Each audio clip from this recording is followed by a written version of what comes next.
आज हेउछि पखाल दिवस। यह व्यतीत आउ गोटे दिवस मध्य पालन करा जाए जहाँकि अनेक लोक जानी नाहंती। आज हेउछि खरचटिया दिवस, प्रकृतिर स्थान बंधु को सम्मान। खरचटिया जहाको इंग्राजी रे स्पैरो कहासे, यह आम परिवेशर एक अभिन्न अंश। एही स्थान पक्षी को समर्पित होइछि घरचटिया दिवस। एही दिवस पालन माध्यम घरचटिया प्रति सचेतनता सृष्टि करा जाए एवं एहाको संरक्षण पई लोकंकु प्रेरणा दिया जाए।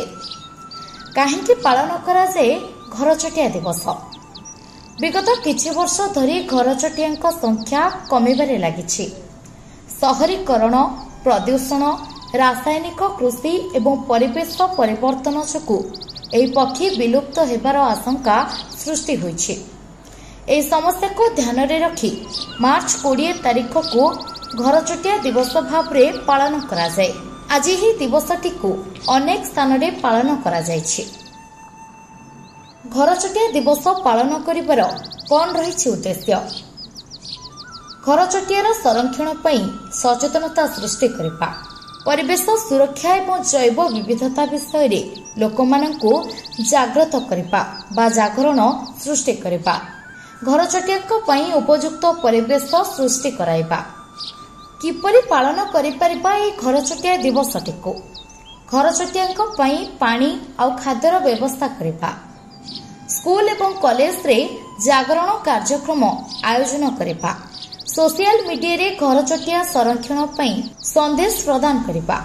घरचटिया कौन रही महत्व? घरचटिया परिवेश संतुलन रक्षा करिथाए। यह कृषि पई उपयोगी कारण कीटपतंग खाई फसल को सुरक्षा देइथाए। यह आम संस्कृति और साहित्यर एक प्रतीक। घरचटिया सुरक्षा पई आमे कौन करि परिबा?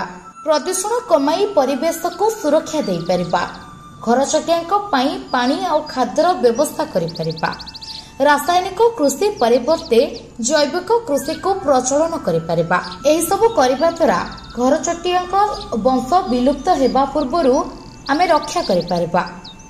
घरचटिया दिवस हेउछि प्रकृतिर स्थान बंधु को सम्मान देबार एक सुंदर उत्सव। एही दिवस पालन माध्यम आमे परिवेशर सुरक्षा एवं जैव विविधता प्रति सचेतनता सृष्टि करि परिबा। घरचटिया दिवस आपनकु शुभेच्छा एवं शुभकामना। ब्यूरो रिपोर्ट, संभव टाइम्स।